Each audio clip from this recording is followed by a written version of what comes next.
thank you for joining me again, and this is my second episode of my new show, Back to Earth, which is a guide to natural and healthy eating and living.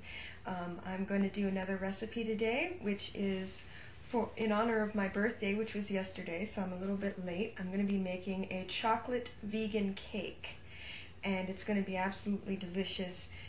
It's going to take a little time, but it is easy, and I will help you along the way. You're going to need a mixing bowl, of course. This is my favorite mixing bowl. It's so easy to clean.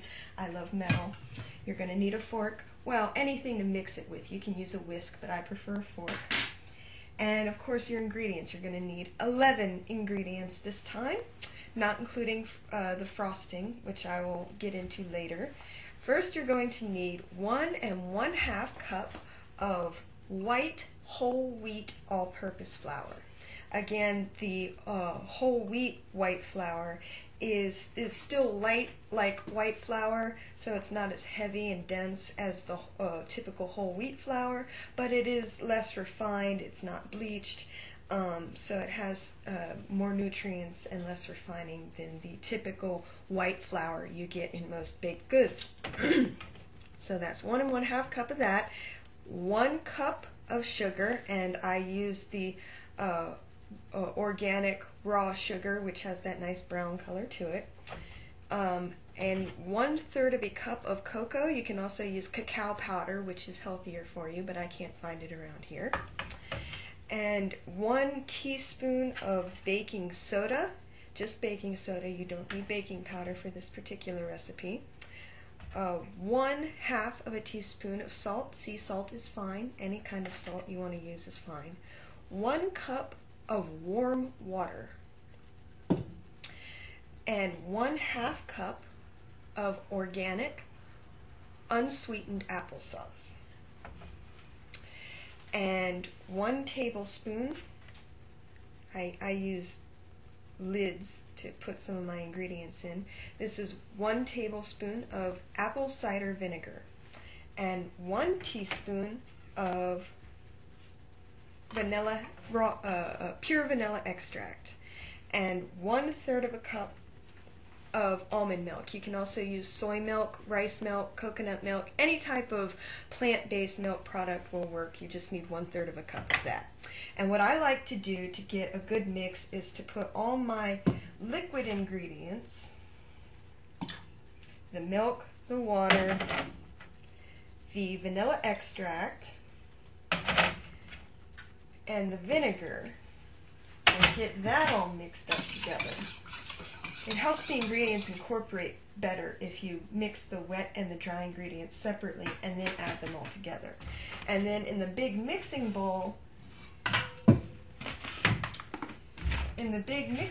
you're going to put your dry ingredients: the flour, the sugar, the baking soda, and the cocoa powder. Leave the butter and the applesauce for now. And you're going to mix those together and get those well incorporated.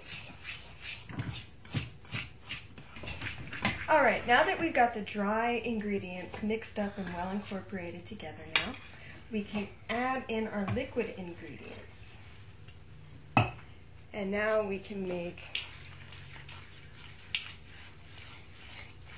our nice liquid cake mix. Just be careful. Don't slop out of the bowl.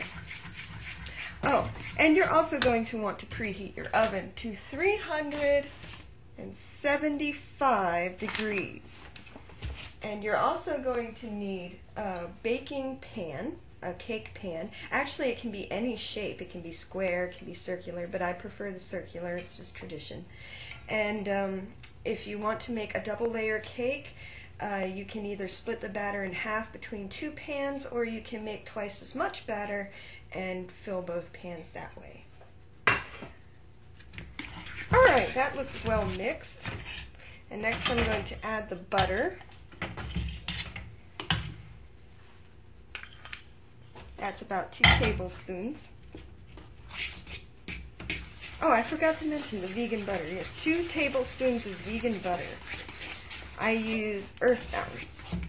And you want to put in the applesauce last.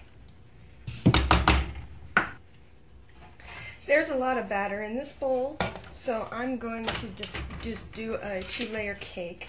And what I do with my pans is that I take a little bit of the vegan butter and I use my hands and I smear it on the inside of the pan. That way your cake won't stick to the pan and rip and tear. And I hate that.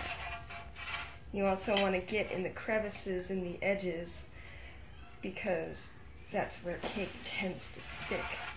And it also prevents it from getting that crusty edge that I also hate. Okay.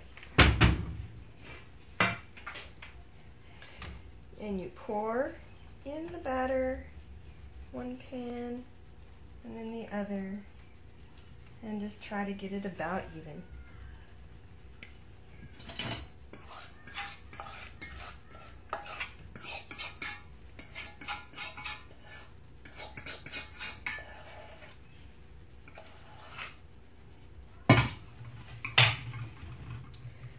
So, there you go.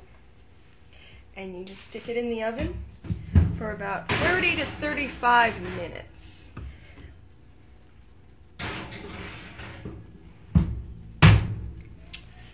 And after about 30 to 35 minutes, you pull it out, and if you can stick a toothpick in it or a fork and it comes out clean, then most likely it's done. Now, doing the frosting is messy, but it's easy. There are only 5 ingredients, sorry. 4 if you want vanilla, 5 if you want chocolate. I'm using 3 cups of confectioner's sugar, otherwise known as powdered sugar. You can find an organic variety. Maybe you can, I can't. And you have, I'm going to start with the cocoa. I'm using 3 tablespoons of cocoa powder.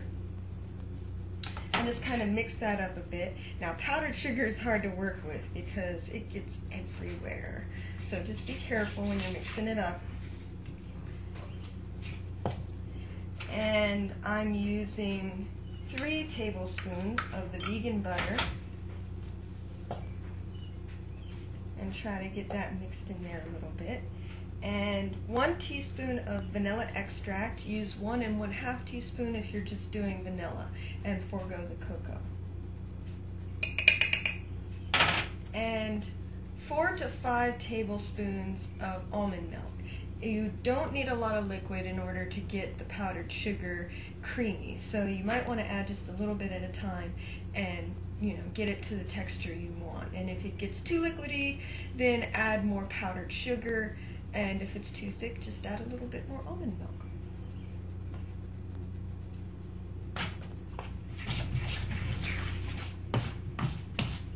Alright, that's just about perfect. Yeah, let me show you. Nice and creamy. And if you want it more chocolatey, you can just add more cocoa powder. No problem. And you really can't go wrong with this frosting. There's no hydrogenated oils in there. There's no corn syrup in there. There's nothing that you can't pronounce in there. It's only 4 or 5 ingredients, and you can add or subtract to it as much as you want. Some people forego the butter completely and just do the powdered sugar. And you can adjust it to your tastes, more or less vanilla, more or less chocolate. It's just, it's up to you, and you are in control. And this cake is not my healthiest recipe, but for birthdays and celebrations, you can't go wrong. And you just put this aside, or you put it in the refrigerator, actually, would be better. And when your cake comes out of the oven, you wait for it to cool completely. Otherwise, you're going to have a big gloppy mess, and then you frost your cake. So I will see you in about 20 minutes after I take the cake out of the oven. All right, it's been about 35 minutes, and it's time to take the cake out of the oven.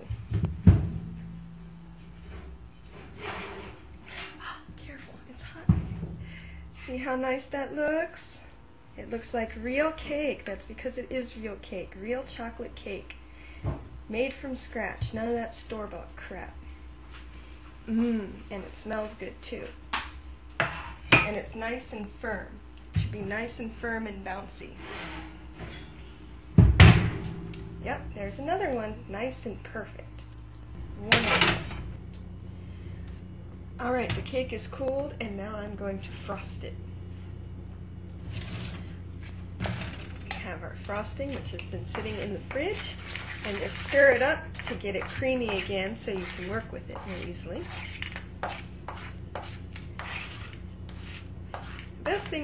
The best thing about baking vegan is that you can eat the batter of whatever you're making without worrying about raw eggs and all that. All right, here we go.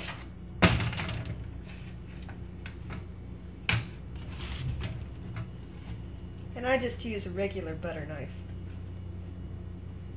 but you can use whatever you want.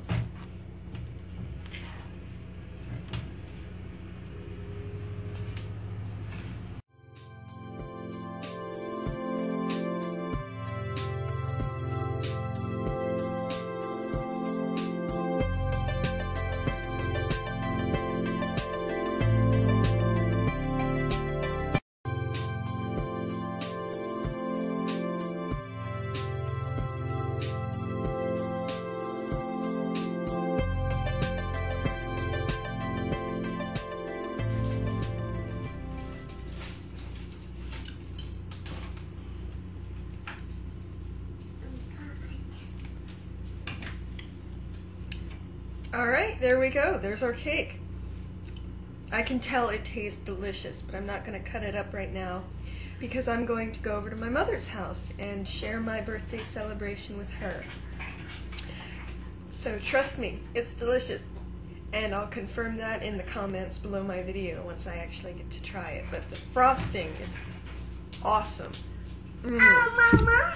Best frosting ever. Hi, Cynthia. So, there you go. Perfect for birthdays and celebrations, and the kids will love it, and you'll love it. And if, in case you haven't noticed, it's very low in fat. The only fat in there is the butter, and the butter is even optional, so you can use less or none at all. So, thank you very much for watching another edition of Back to Earth, your guide for natural and healthy eating and living. Well, healthy in perspective. And I will see you again next time. Thank you.